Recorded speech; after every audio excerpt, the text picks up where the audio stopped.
The March Sesshin on sound, spaciousness. Lots of different ways of expressing the Dharma. He says it's more poetic, mine's a little more rational. Sometimes we hear better one way, sometimes we hear better the other way. Sometimes one approach touches us more carefully, deeply, the other time, sometimes another approach does. But regardless, it's all about liberation, all about awakening. Now, when we think about liberation, enlightenment, freedom, nirvana, all the different synonyms and for that, our ordinary mind, we think of it like getting out of jail. I'm in jail, and if I need to find the key. I got to find the right key. I've got to have somebody to bring me the key. So I've got to have someone show me how to use the key. The wrong key won't work. Got to have the right key. And so we start on the search and looking for the right key, the right tool, the right. We look in books and we listen to talks and we talk to teachers. And our mind is always saying, is that the best? Is that the way it'll work? Is that the best method? Will that method do it? Maybe I should work on koans. Maybe I should work on shikantaza. Maybe I should just inquire deeply into the natural nature of mind. Maybe I should rest in rigpa. Maybe I should do nothing. Maybe I...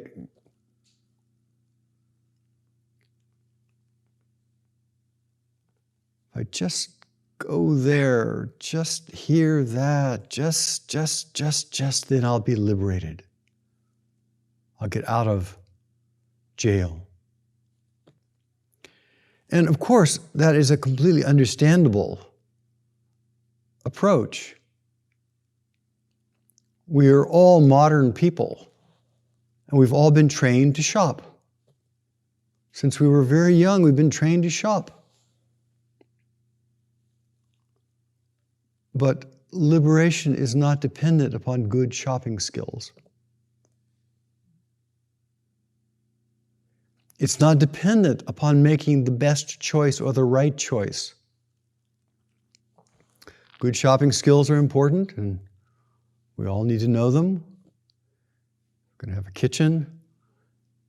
It requires many skills, and cost and location and menu and how to acquire the appropriate ingredients and what is palatable. And shopping is somehow about acquiring the right thing. The skillful thing, the most cost-effective thing. But liberation is about emptying out. It's more like going into the kitchen and taking things out of the kitchen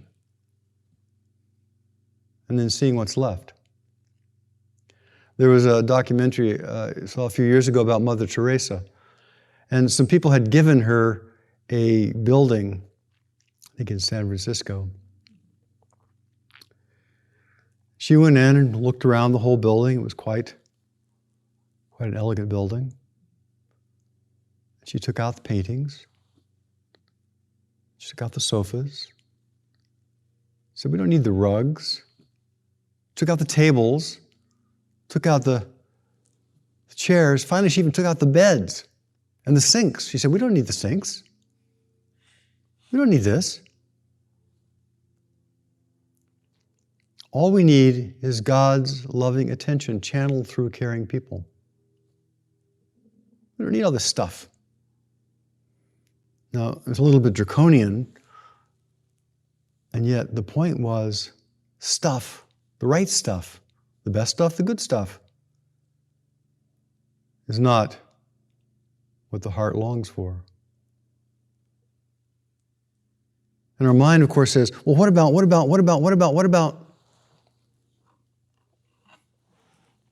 Yes, but.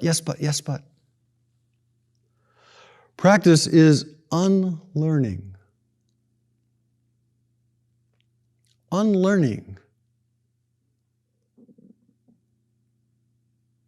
Unlearning that all the need, we need to have the correct sounds and the correct silence and the correct schedule and the correct location and the correct guidance.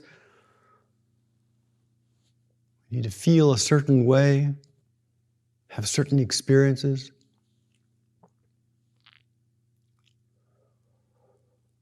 What if we were sitting here right now without need? That we're sitting here right now without wanting something else.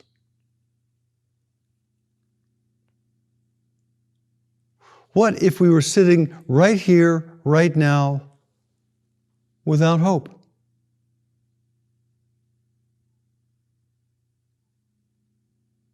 For something better.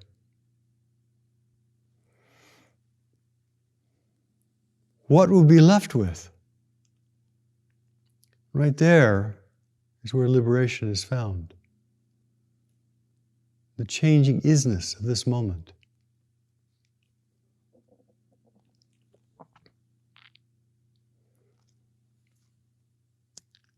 Need,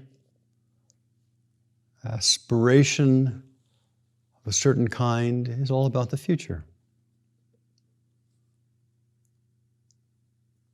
We talk about the heart's aspiration, just having a direction, which is appropriate and important. But along the way, things come when we don't expect them, we don't want them, and they go in their own time. As Dogen says, flowers fall despite our longing and weeds spring up despite our loathing.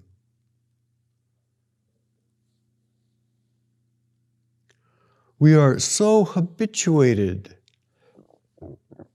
to shopping. So habituated to shopping. Because shopping is tied up in most of our minds with fear. If I make the wrong choice, if I get the wrong thing, then what will happen? Then I will fail.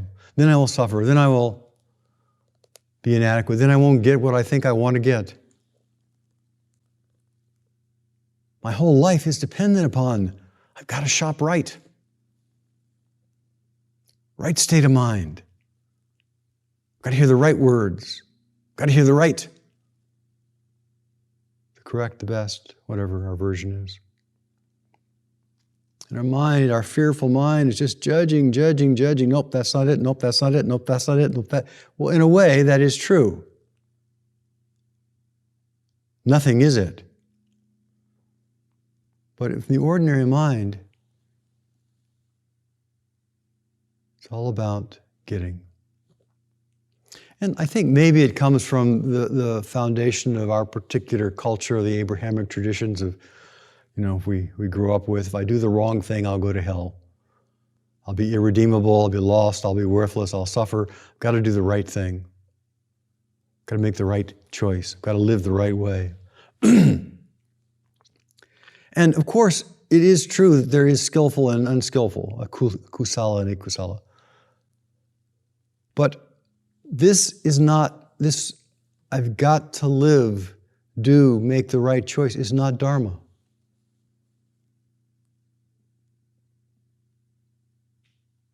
It's not dharma.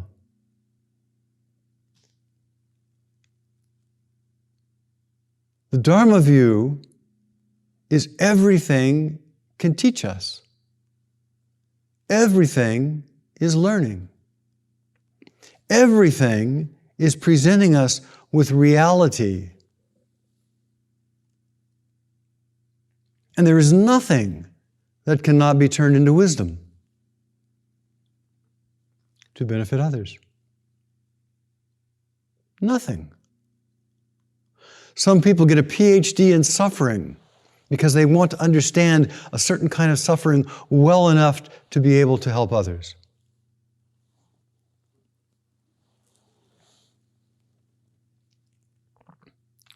The view of, I gotta get the best. I've got to avoid the pitfalls. I've got to avoid the traps. When we can't, when we don't, just leads us to more and more anxiety. I should know what to do, and we don't. I should know what to do, and we don't. I should know what to do, and I'm so anxious because I don't know what to do. I should know what to do, but we don't. We don't know the future. We don't know what the future is holding. We do know that in the present moment,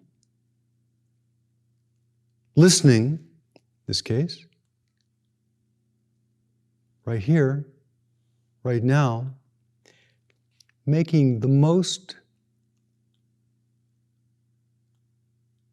intimate choice we can make will lead to the next moment.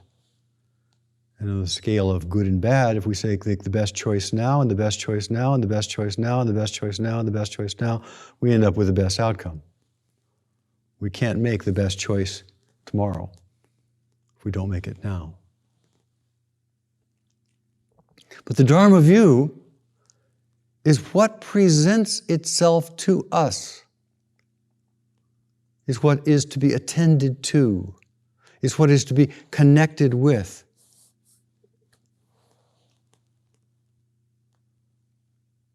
Everything can be turned into wisdom. There's a koan, as all of you know, the catch line is every day is a good day. Every moment is a good moment. Every time is a good time.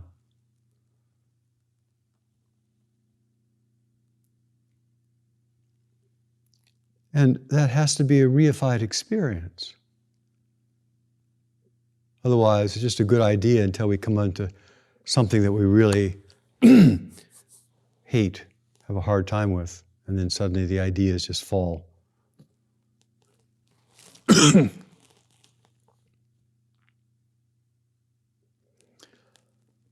Ideas are just ideas.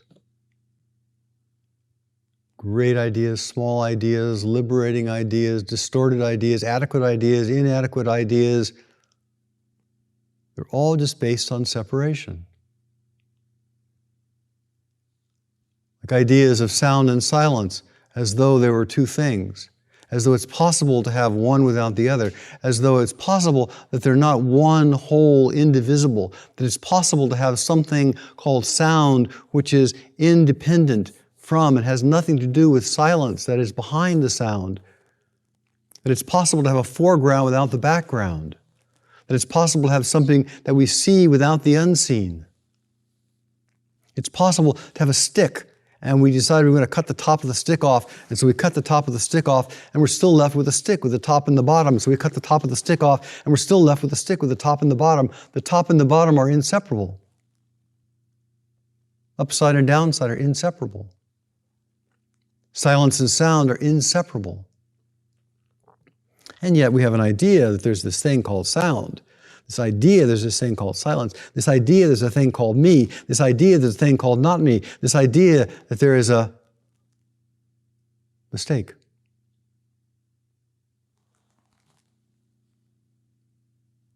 Movement, stillness.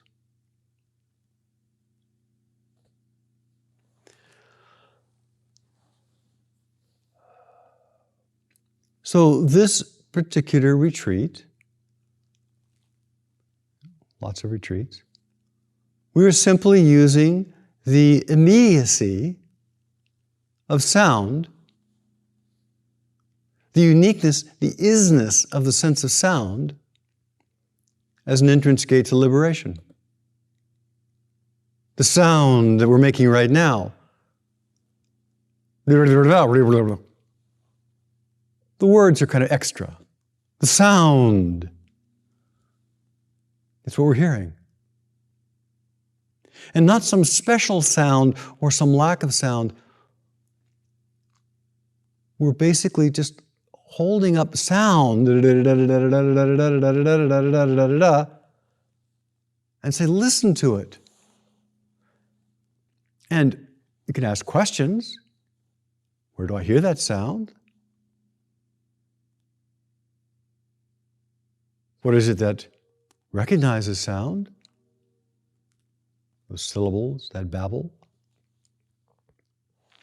Or we can point things out, maybe. Nothing is pointed out makes any sense until we recognize it ourselves.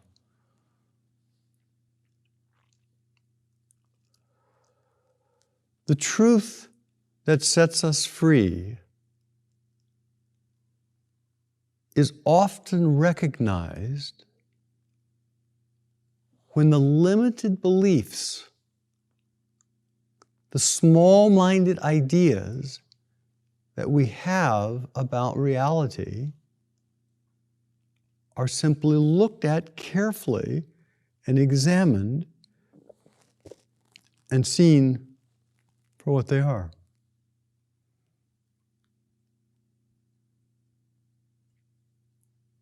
The fundamental examination is this experience, sound experience, feeling experience, flora experience, is this experience, is there a better experience than the experience that I'm having? Is there a better sound than the sound I'm hearing in this instant? Is there a better floor than the floor I'm feeling in this instant? Is there a better air than the air I'm breathing in this instant? And if we look carefully, of course, we can use sound and sight, we can even use thought for that matter. The answer is pretty obvious. We don't hear a future sound. We don't hear a past sound, even if we have a memory of a past sound. It's all now. If you have a fantasy of a future sound, it's all now. Fantasy of how the world will feel tomorrow, it's all now.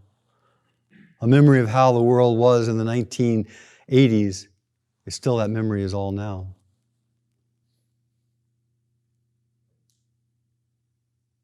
It is obvious when we think about it. It's clear and obvious that there is no other sound than the sound that we're hearing, and it's gone. There is no other sight than the sight that we're seeing, and it's gone. There is no other thought than the thought that we're thinking, and it's gone.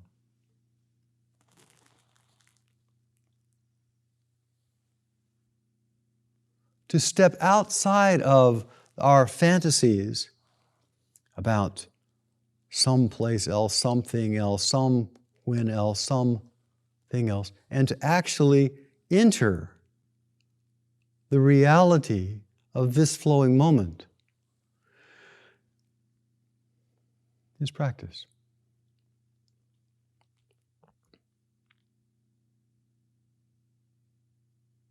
And it may be that we do a session on the spacious nature of mind, or we do things on emptiness, or we do things on sound, or we do things on the whole earth, or whatever words you use.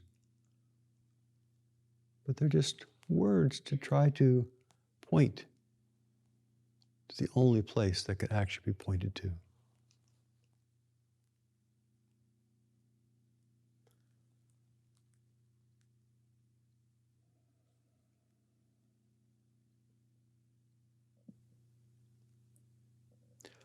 So mental confusion, delusion, the jail keeper, is I don't like this.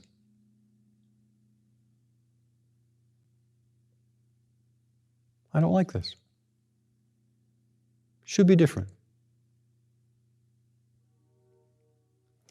In the Middle Ages, the Orthodox Church of the Western civilization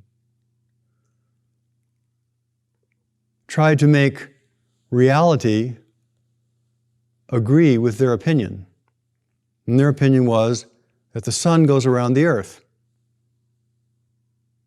And they burned people at the stake, and they pulled out people's tongues, and they did all kinds of horrible things trying to make reality agree with them. That the earth is the center of the cosmos. But reality does not agree with us. And it's futile. very futile, for us to get into an argument about I'm right, I'm right.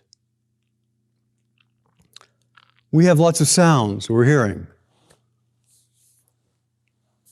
Crow out there, sound in here, sound up there, wherever it is, birds. Sound is never the problem. Never the problem. Never the problem. What we see is never the problem. It's the mental confusion.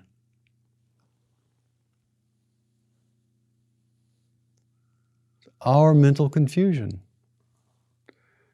And clearing up our mental confusion is part of what Sesshin is about, part of what practice is about. Our misinterpretation of reality.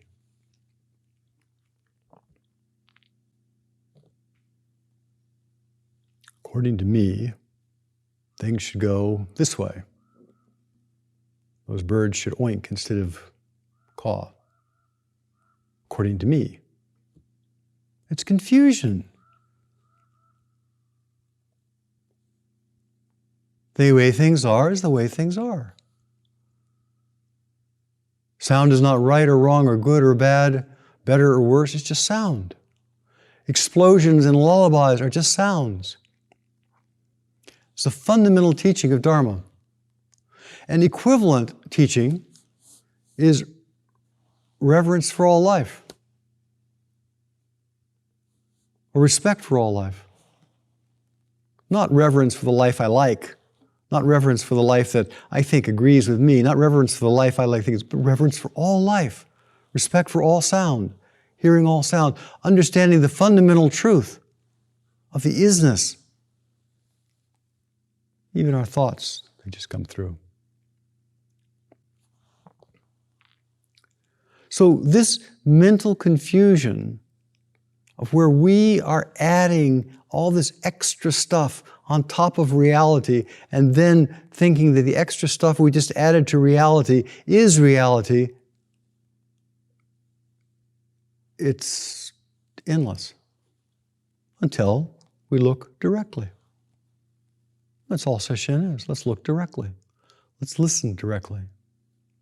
John Cage, the artist from the beginning of the last century, said, wherever we are, whatever we hear is just noise. When we ignore it, it disturbs us. When we listen to it, we find it fascinating. The sound of a truck at 50 miles an hour, the static between the stations, between radio stations, I assume, rain. We want to hear these not as sound effects, but as musical instruments. And he says, an error is simply a failure to adjust immediately from a preconception to an actuality. The failure to adjust from a preconception to an actuality. Preconception is separation, self and other. Preconception is, I am here. Me, special. And you are out there, inadequate beings. Preconception. In accordance, not in accord with experience or reality. Just in accord with our fantasy, our preconception. W.M.F. Howe, the writer and composer, says, music is direct. Its quantities and qualities can be sensed without rational thought. My body vibrates without having to think about vibration. I have experience, but I don't have to describe it. This is the foundation of Dharma. This is the foundation of listening practice. To listen, to have experience without adding any other layers onto it, to have experience that allows experience to show us reality, the truth, what is liberated. And of course, we respond to experiences differently.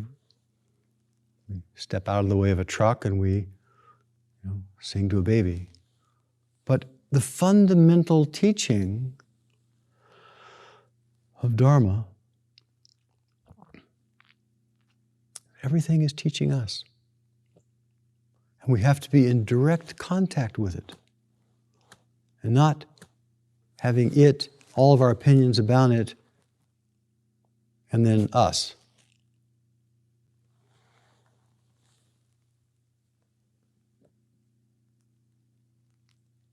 So, a requisite for liberation is an open mind, a receptive mind, an available mind, a mind that is open to the sights and sounds and smells and tastes and touches and even thoughts that are flowing through. We can't actually say, I'm going to make myself open, but we can be even open to openness. Open to being receptive, open to being available. Open mind is a creative mind. Open mind is a flexible mind. Open mind is a resilient mind. Open mind is a liberated mind. Open mind is a spacious mind. And mental confusion is closed, small, shielded, defended, cocooned.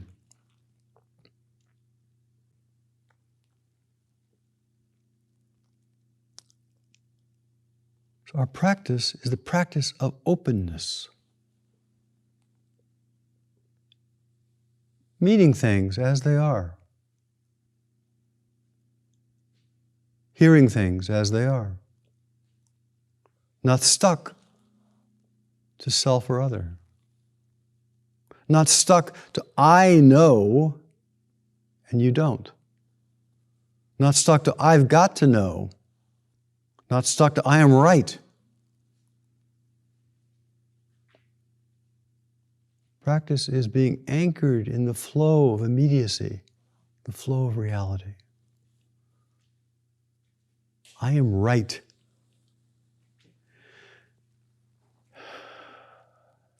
It's the beginning of war.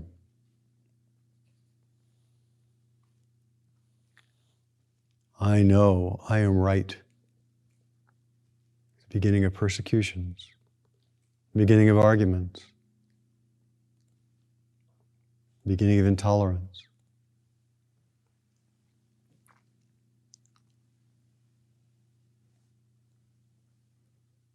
To be anchored in the flow of immediacy. Here's what the Diamond Sutra says. When Subhuti heard these words, he was moved to tears. He said to the Buddha, "It's a rare privilege, sir, that you have offered us this teaching. Since the moment long ago when I understood, I have never heard a teaching so profound and so direct. Sir, if someone is able to hear this teaching with an open mind, that person will surely have an insight into reality and see things just as they are, beyond all concepts. Such a person is worthy of the utmost respect. I have understood your teaching and am deeply moved by it. But thousands of years from now, if an open-minded person hears this sutra and truly realizes what it is teaching and then embodies it and lives it, that person will be extraordinary. He or she will be free of the concepts of self or other, which aren't real. And those who are freed themselves from concepts are called Buddhas." The Buddha said, "Yes, Subhuti, exactly so. If someone hears this sutra and isn't frightened or upset by its teaching, that person is indeed extraordinary."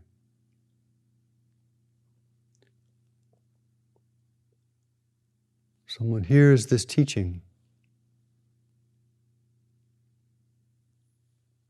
about I've got to be right and isn't frightened or upset by its teaching, that person is extraordinary.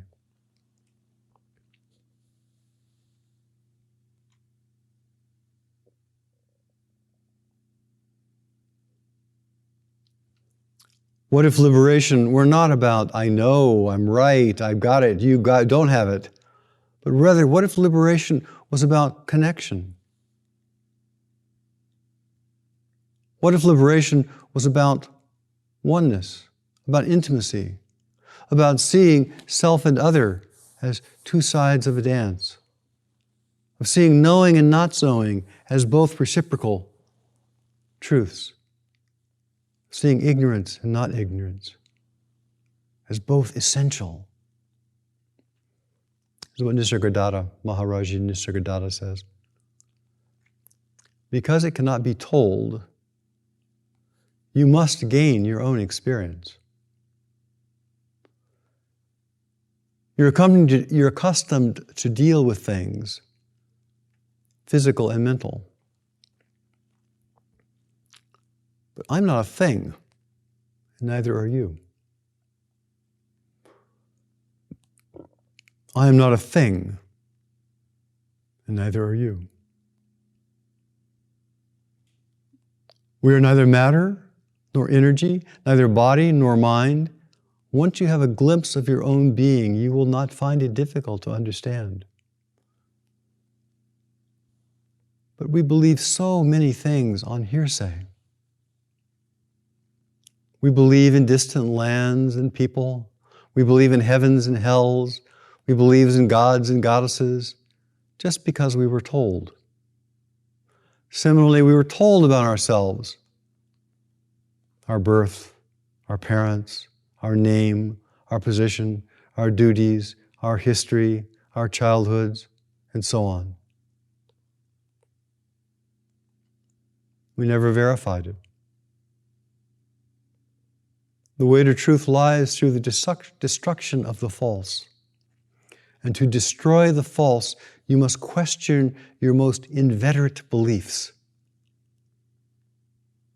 To destroy the false, you must question, look into, examine, reflect upon your most deeply held beliefs. Inveterate beliefs. Of these, the idea that you are the body is the worst.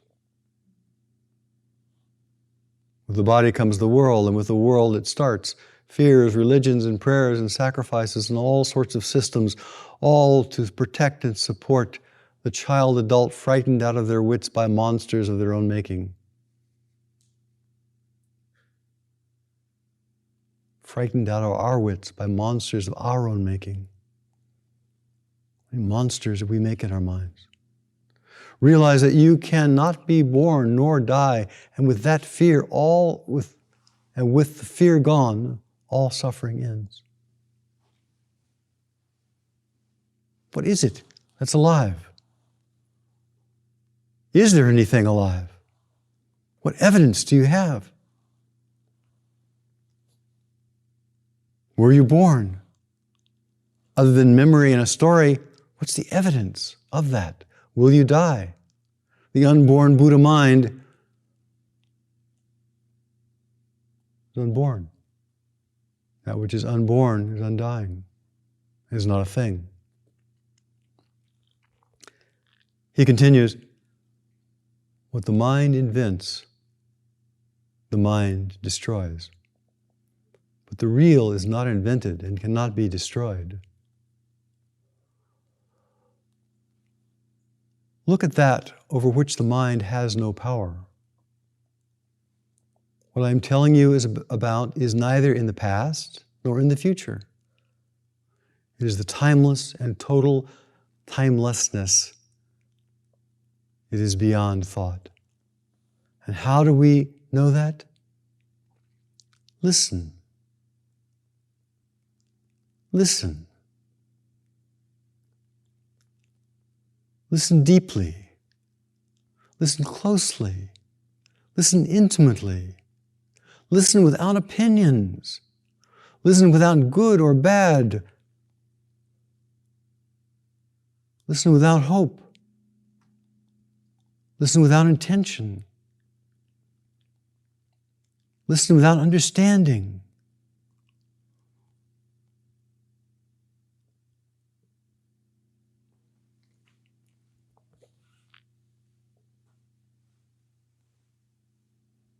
Allow listening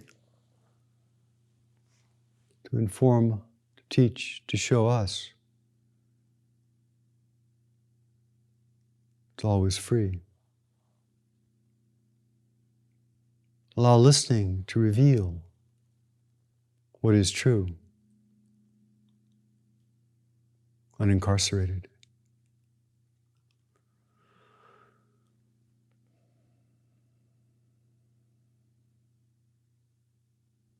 So the practice of listening is very available to all of us. But our opinions, our judgments, our views are so thick that we find it hard to listen. But as we practice and as we listen and listen day after day, and as we listen and listen to sound and to music and to silence and to birds and to humming and to people rustling and all the things that we listen to, and we keep turning our mind, listening, then we gradually begin to listen with a clearer mind, a more open mind. We gradually tend to begin to listen to what's present instead of what we hope, think, wish were present. And as we listen to what is the ever-flowing isness of this moment, it reveals itself to us.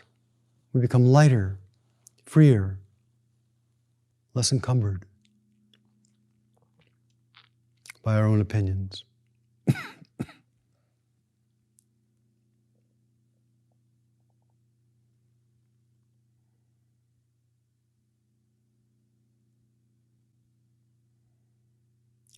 Please have confidence in this direct experience which we all know so well. Look carefully, listen carefully, feel. Things are as they are.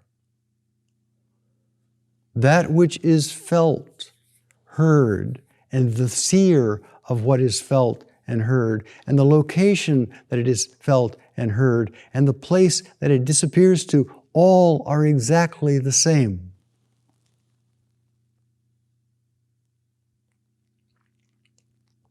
So, I suggest you have fun doing it.